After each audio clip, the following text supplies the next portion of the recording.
Hey, everybody, welcome to the SkyLounge podcast, episode number 243. Thank you so much for tuning into this episode. Follow me at the SkyLounge on SoundCloud, iTunes, and Google Podcasts, and also check out the SkyLounge on YouTube, Twitter, Instagram, and Facebook. And without any further ado, let's get shit started with episode number 243, Bumbling Ramblings, Grow Groovy Gossip, the Bugle of Sportsball.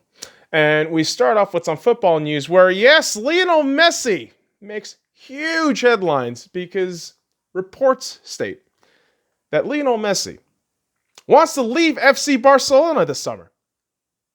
I know. The club that he's been with for over a decade. The club that has been synonymous with his name for over a decade. He wants to leave. And further reports suggest that Messi wants to link up again with Pep Guardiola in Manchester City in England. That's the Premier League, boys and girls.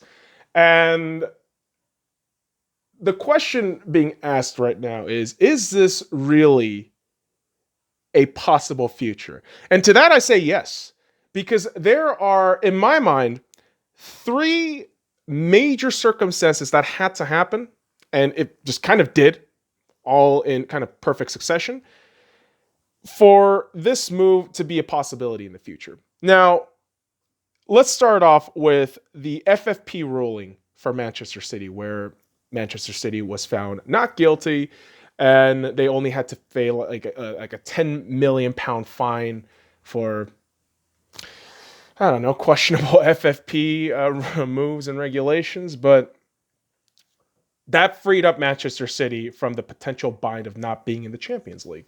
And also adding to the fact that Manchester City, after spending £1.5 billion since Pep's arrival in Manchester, has not managed to win a single Champions League cup. That's a lot of fucking money spent with nothing to show for it. Yeah, Premier League. Yeah, FA Cup. Yeah, League Cup. Woohoo. Your club, your squad has been purposely and intentionally built for a deep Champions League run, and you have failed every single step of the way.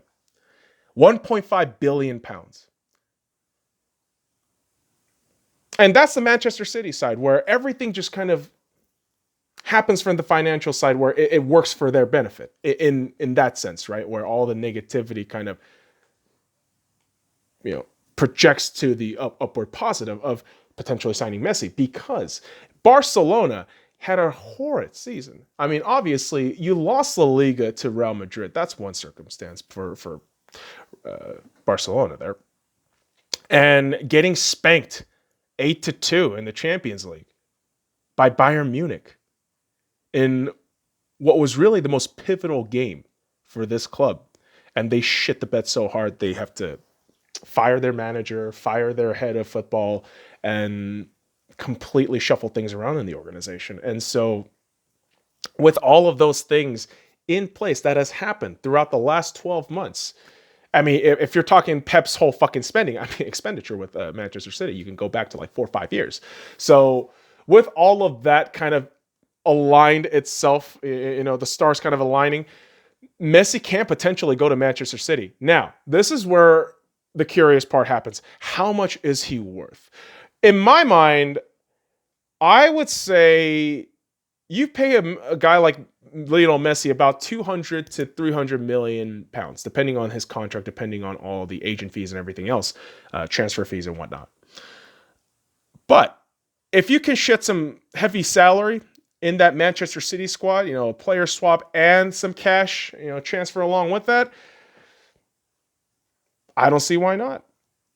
And in my mind, if Messi does come to the Premier League, it's only going to benefit every other club.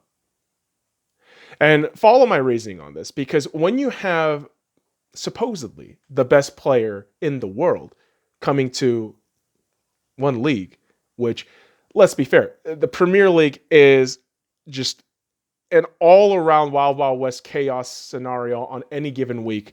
And so him being a part of that can elevate this league, the Premier League, to another level in my mind, globally. And so I think it's going to happen. I think there's too much fucking money and potential money to be made for all leagues and all parties for this not to happen. And we're just going to have to keep a close eye. But yeah, I would say you really just move and swap 3-4 players from Manchester City, pay upwards to about 150 to 200 million pounds. You could probably get Messi, and that's going to put a huge fucking gravity and pressure on Manchester City on the upcoming season. But it's gonna be very curious to see how that fucking falls out, man. Damn, man, that Champions League defeat for Lionel Messi. I mean, I hate to be him. Right? Hate with the 8 and 2. You see how clever the fucking wording is.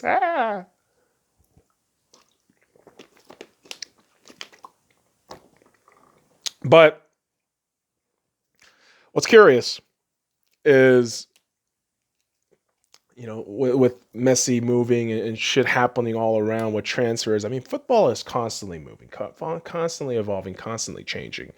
And the one aspect of football UEFA does want to change is making the two-leg knockout matchups in the Champions League and the Europa League into single-game elimination, which I think that's a pretty decent plan, but probably better if you have, let's say, 4 hub cities within brackets, right? And whittle that down as the competition, condenses. And I say that because if you're limiting this to just a single game elimination, and by next year, you are going to have fans in the stadium, I think it's just an unfair advantage to whoever gets the home leg or the away leg. And you to make it fair for everybody, you need a nice neutral zone, like an objective area where there's no fucking plus or minuses, benefits, home field advantage, any of that shit for one team over another. And so I think that can definitely work itself out if UEFA sees through it and plans it out carefully. But they're generally not known to do that. So I'm not going to hold a lot of hopes here. But I know there are certain football fans that hold hope for a lot of things. I mean, you talk to football fans, generally speaking, man, they're very optimistic. But I don't know how much optimism Manchester United is going to have with this whole Harry Maguire situation, which, I mean, there are a lot of context to be said about this situation, but Manchester United captain Harry Maguire was found guilty of assault, resisting arrest, and attempted bribery in Greece. And here's a curious part about this whole circumstance. So apparently Maguire was at a bar, and an asshole rival fan just kept goading him on, oh, United sucks, and apparently stabbed his sister in the arm with something. And of course, I mean, you kind of lose your shit because some asshole stabs your fucking family. And from that point on, apparently chaos ensues. And, I'm not a completely 100% or clear on what happened with the police officers. What was the scuffle with the police officers? What was the whole bribery thing? And so it's another curious circumstance that is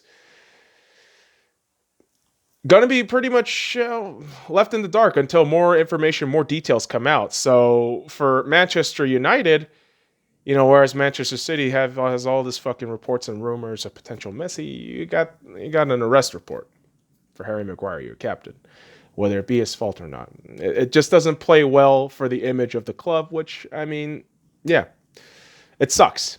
It does suck, man. I'm not really going to shit on Harry Maguire for it, but again, the image of the club, a lot of people are just going to read arrest and not really look into the context. So how does Manchester United dig out of this? I don't know. They're probably going to do pretty well within the transfer market, and with the way they've been playing, to close off the season, I can imagine they still do pretty well in the upcoming season. So, yeah, football fans, full of hope, full of optimism.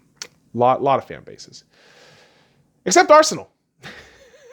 Arsenal. They just have a way. They just have a way to just shit on you.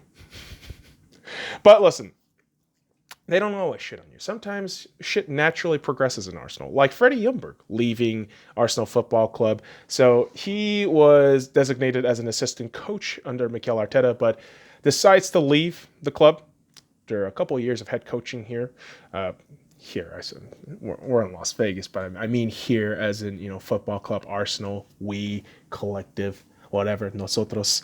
But I don't know why I just have to be possessive with that shit. But anyways, Freddie Ljungberg, Arsenal club legend, leaves the club, and I'm sure he wants a prominent head coaching role somewhere. So best of luck to Freddie wherever he goes. Should be a wonderful time for that squad with Freddie.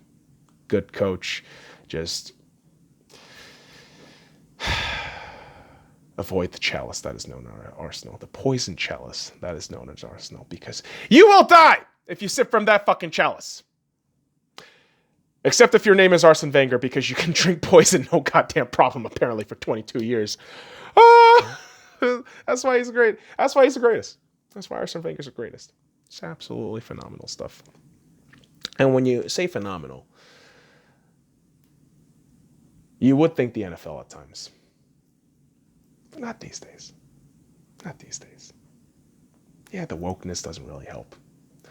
But when one of its biggest players in the league gets cut for basically tardiness, it kind of looks silly. Just silly all around. And Earl Thomas III, silly man, getting released from the Baltimore Ravens for detrimental conduct to the team. Oh, Earl. It's curious because a lot of these fucking Seahawks haters say, oh, they fucked up by letting Earl go. Hey, why didn't they pay Earl Thomas? Now we're seeing, maybe shit like Sherman and Earl is the exact reason why you do not pay defensive backs in their fucking 30s. Not the fucking physical, not just the physical aspect of the game, but, they're both kind of arrogant dudes and can potentially fuck up. And yeah, I know that's a bit harsh, but detrimental conduct to the team. Yeah. You're trying to get on to a new season where there's a lot of uncertainty with the whole pandemic and shit, but you just strut around like you're the shit when you got ass blasted by Derrick Henry. Come on, Earl. Have a little more self-awareness.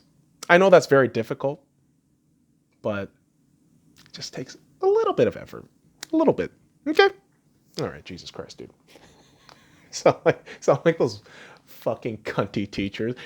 Oh, little Earl, do you want to have a little life lesson? Try not to be a cunt, man. Try not to be a cunt. And one of the things that has been happening recently, in recent years, is me not completely shitting on rival teams. So if a rival team does well, like within a division, I find a way to try to compliment them or, try to make, logical arguments for that team. Which is weird. It would have never happened before, but it's appreciation for the general sport. And within the realm of football, the NFL, I could put some respect on the name of Budda Baker. Arizona Cardinals safety has signed a contract extension, 4 years, $59 million with the Arizona Cardinals. And damn, that's all I got to say, because this dude is absolutely solid. And he makes Russell Wilson and that offense for the Seattle Seahawks life very tough every matchup, even when they were quote unquote shit. So I fear for the positive trajectory of the Arizona Cardinals, but the Seattle Seahawks, this could be their year. Not year as in predestined, we're going to get it. It's more like, well, everything just kind of seems aligned because Arizona is just coming up. San Francisco might have a dip year, following the Super Bowl hangover. And the Rams just look like shit. So for the Seahawks, this is the best opportunity to pounce on the division and hopefully, dude, at least get to the fucking NFC Championship. I think from that point on, anything can fucking happen. So hopefully Seahawks still kick ass, despite Buda Baker signing that pretty decent contract extension. So good shit on Arizona. And man, NFL is only a couple weeks away. Did you know that? That's some crazy shit. Yeah. I think it's like November, not November. imagine the NFL being pushed to November. Holy fuck. No. It's not that far. It's about September, I want to say 9th or 8th, that first Thursday night game, Kansas City Chiefs and Houston Texans. And as closer and closer as we get, we realize that we still got their sports ball shit, man. Like the MLB. I know. I fucking dick punch the MLB all the time. I do. I might be a baseball newbie within stats and a lot of other stuff there, but I know a shitty administration when I see one. I see a shitty commissioner when I see one. But when you're talking about, greatness on the field, I mean, you got to give a shout out. So shout out to Chicago White Sox, Lucas Giolito, for throwing a no-hitter against the Pittsburgh Pirates on Thursday. Giolito pitching led to a 4-0 win with 13 strikeouts and walked 1 on 101 pitches. I mean, brilliant stuff from this lad. And man, I mean, there are moments and stories in baseball that makes you happy because the play, the quality of it, just good shit.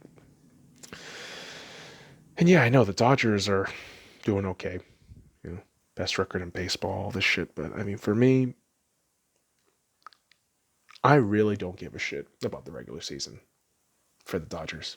And that might be a spoiled fan in me, but I think Dodgers Nation can all kind of understand the mentality of, hey, regular season's nice. I know it's a reduced season, 60 games, but none of this means shit unless you win the World Series.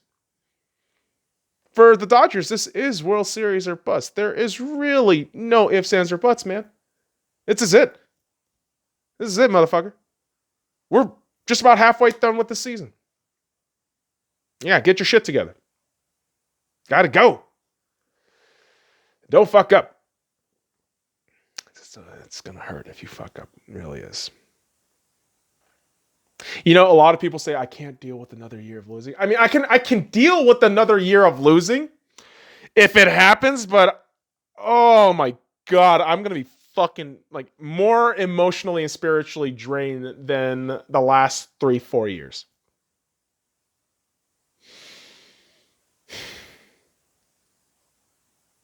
It's crazy. I mean, I'm more dejected about the Dodgers than I would with the Lakers, and the Lakers have been pure dog shit even before Kobe left. So it's weird how my LA teams work, within the Dodgers and Lakers, but such is the way when, a team that within a decade, where I've seen it, I mean, they won 5 championships and you get spoiled. So it's a different perspective and sentiment, right? With the Lakers versus the Dodgers. Because the Lakers, I kind of expect them to be decent or good. And with all the history, I expect you to be good in the postseason. If you fail, I'm going to hate you. That's just really it. And the Lakers, of course, still have the series going on with the Portland Trail Blazers. And Sunday just happened to be Kobe Bryant's birthday, 8/23. And the very next day, Mamba Day, 8/24. And in Game 4 on 8/24, LA Lakers versus Portland Trail Blazers. I mean, Lakers went up 24-8 in the first quarter, which was some great shit. And you also had, before the game announced from, the Lakers and the city of California that Figueroa Street at Staples Center will be renamed Kobe Bryant Boulevard, which is fantastic stuff. Although, I mean, I'm not going to go too much into politics, but doesn't California have other shit to worry about besides naming, streets after legendary basketball players? But I could respect the street name. I can because Kobe Bryant, like I said, despite just being a man who makes mistakes, who isn't a perfect creature, was my favorite all-time basketball player. And within the realm of basketball, he taught me philosophies about life. And this man has really laid the bedrock and foundation for, my personal philosophy and my personal goals and my mentality of, developing into that next step as a human being. So thank you, Kobe. Thank you, Mamba. I mean, there's really no other words to say it. He's the greatest. Again, in my mind, Kobe Bryant is the greatest. And that's a subjective take. The objective take would be, yeah, Michael Jordan is the greatest basketball player of all time. No ifs, ands, or buts. But for me, personally, my greatest of all time is Kobe Bryant. Because I've seen him. I've watched him for damn near 2 decades. So, LeBron fans, you can shit on me all you want, but fuck you. Goddamn toxic fanboys. I know Kobe fans. Generally speaking, any Sportsball fanboys are fucking toxic pieces of shit. General fanboys, too, are fucking toxic pieces of shit. But I deflect those fucking fanboys, man, because at the end of the day, if I like something, I like something. And fuck you. I'll explain my shit, but if you don't like it, fuck you. Get the fuck out of my goddamn way. Right? And the NBA kind of has that mentality with a lot of things. And free agency especially, because there are circumstances that are, delaying, dates, all this fucking pandemic shit again, and CBA, lots of things. Lots of things that can hold, and push dates back. And the league next season will probably not start until December 1st, latest. And so draft and free agency will be kind of tentative at this point. So be on the lookout for constantly updating dates in the NBA. And in the NBA, one of the constant things that have been updating the last few days have been the NBA awards. And we have now got the announcement for the Coach of the Year and Defensive Player of the Year so far. And Nick Nurse is your Coach of the Year from the Toronto Raptors. And hell yeah, he deserves that shit. Are you kidding me? I know at the end of the day, Coach of the Year doesn't matter if you don't fucking do shit in the playoffs. But honestly, what Nick Nurse has been able to do within a barely 2-year span with this Toronto Raptors team is unprecedented. And it's absolutely brilliant. And without Kawhi. So kudos to Nick Nurse, man. And I know Toronto fans are getting a bit arrogant. And you know what? I don't even mind it at this point. I don't. I could just watch Toronto fans be arrogant because this is their moment, man. They've never had this. They've never been part of this whole elite status within the NBA as a champion. So kudos to the Toronto fans, man. I know your city is just a heartbroken mess with the Toronto Maple Leafs, but hey, you got the Raptors. You got the goddamn Raptors, and they have been phenomenal. Since the goddamn restart. And so kudos to Nick Nurse on getting the Coach of the Year. And Defensive Player of the Year, Giannis Antetokounmpo of the Milwaukee Bucks. And yes, Lakers fans, I'm not salty about it at all. I'm not. Because Giannis absolutely deserves it. I believe there was a defensive stat that came out. I don't know if it was on Twitter or on Instagram, but objectively, Giannis was the best defensive player all throughout that board. And when you tell me the stats are saying, hey, this guy is great. And when you show me that, hey, this guy and his defensive play is not only winning this team games, it is carrying this team to the first fucking seed in the East and in the goddamn NBA. That's some defensive player shit and potentially MVP, which I don't doubt Giannis is going to get both. And again, toxic LeBron James fanboys, they're going to get all fucking mad, but don't blame Giannis if he wins. This boy is doing it by himself. I know Chris Middleton's good. I know Brook Lopez is good. I know their fucking pieces around Giannis is working. But relative to the other teams, right, with the 1-2 punch stars or an array of young quality players, Giannis is doing it all. Giannis is doing it all. So don't be surprised if Giannis wins Defensive Player of the Year and MVP. And my money is most improved player is going to be Luka Doncic. I mean, Luka Doncic should be in the MVP category, which I have been fucking saying for weeks. I mean, a couple weeks ago I said it, but Luka Doncic should absolutely have been an MVP candidate. And yes, this was before the fucking OT game, motherfuckers. I have been on Luka's shit for like a year and a half now. So fuck you motherfuckers that are saying, oh, he's just getting on Luka's stick. Oh, please. I had the Slovenia jersey. I had the fucking Luka Doncic jersey bought during the goddamn pandemic fucking quarantine in around April or fucking May. And I actually got the Luka Skywalker t-shirt in Dallas. In Dallas. So I'm a Luka fan, trust me. I want that kid to do well. And that's why it fucking pissed me the fuck off when he wasn't even part of the MVP conversation. Ridiculous. Ridiculous. But, again, if Giannis wins MVP, I have no salt about it. I have no fucking qualms about it whatsoever. I don't care if Lakers players wins or not. I don't give a shit. All I care about is the championship. That's what you motherfuckers should care about. Goddamn Lakers annoy the shit out of me these days. They really do. They really fucking do. And basketball in general has kind of lost its flavor for me. And, you know, it has a bit of a touch to do with all this whole wokeism shit. Oh boy, I'm going to get some fucking haters on that. But fuck you. I just want to enjoy the goddamn sport. And this is where hockey comes into my life. Hockey has been in my life since 2017, and I fucking love it. Hockey, finger looking good. That's crazy. KFC can't really say that statement now because of Kung Flu. That's a real shame. I still love you, Colonel. You're the best. Best chicken. KFC.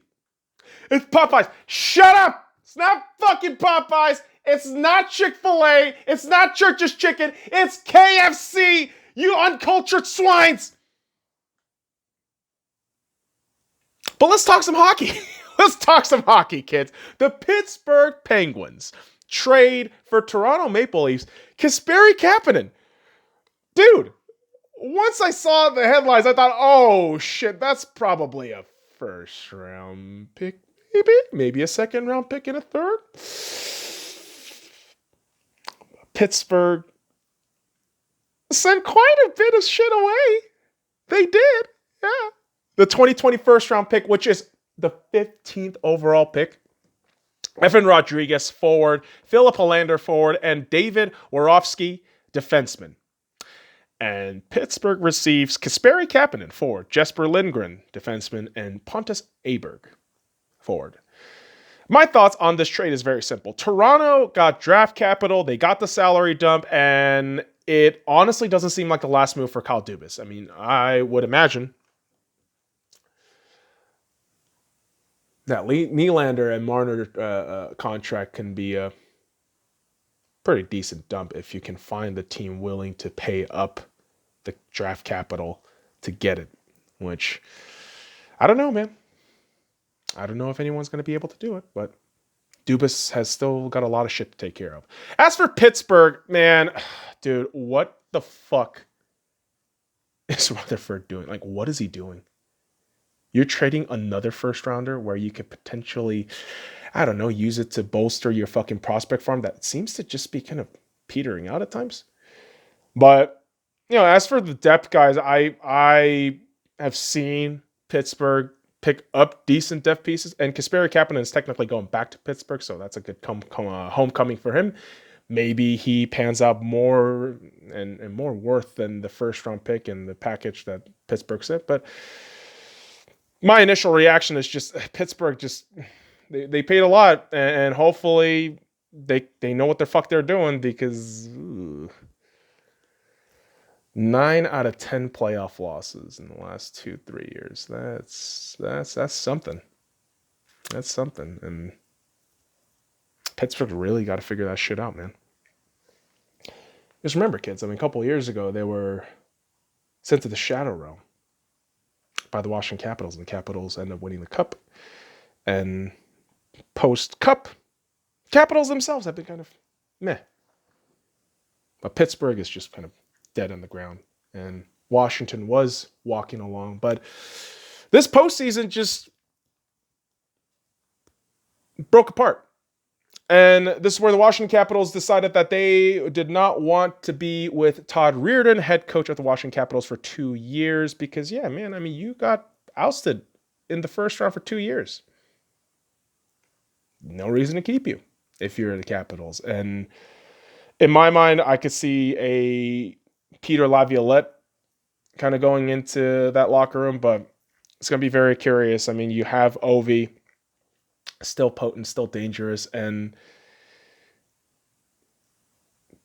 does he leave? I don't think so. They're going to sign a decent contract. Hopefully, Ovi realizes that he could take a little bit less money to add more depth into the lineup and squad, and maybe Washington can push for another cup run, but who the hell knows? Who the hell knows? Because in the world that we live in today, there's not a lot of certainty. There's not. And words, kids, words are merely tools to express oneself. And they should never be taken fully seriously. Actions usually speak louder than words. But when you get mixed up in words and start playing the interpretation game and playing the character assassination game via words, it's a fucking mess. And Mike Milbury getting canceled because of emotional morons frustrates me to no end. And I'm going to read you the direct quote. So Brian Boucher, another fucking commentator for NBC, was saying, if you think about it, it's a terrific environment with regards to if you enjoy playing and enjoy being with your teammates for a long period of time, it's a perfect place. He's talking about the bubble, the NHL bubble that's been going on in Edmonton and Toronto, in which Mike Milbury responded, not even any women here to disrupt your concentration. He's talking about hoes and thoughts. Yet everybody gets all pissed off and Mike Milbury gets canceled. Such bullshit. And I know Mike Milbury isn't the best commentator. I wouldn't want to fucking listen to him on any given day. But this is some real unfair bullshit. He should be fired on commentating moments where he's just absolute piss poor, low energy, which he has been consistently. But for this comment, that's some lazy shit. That's some lazy fucking cancel culture shit. And cancel culture has creeped into hockey to an annoying extent. And I want to slap the shit out of it. And hopefully it goes away. Fucking slap shot. Get the shit out of here, motherfucker. Get it out of here. Don't want anything to do with that politics shit in my fucking sports.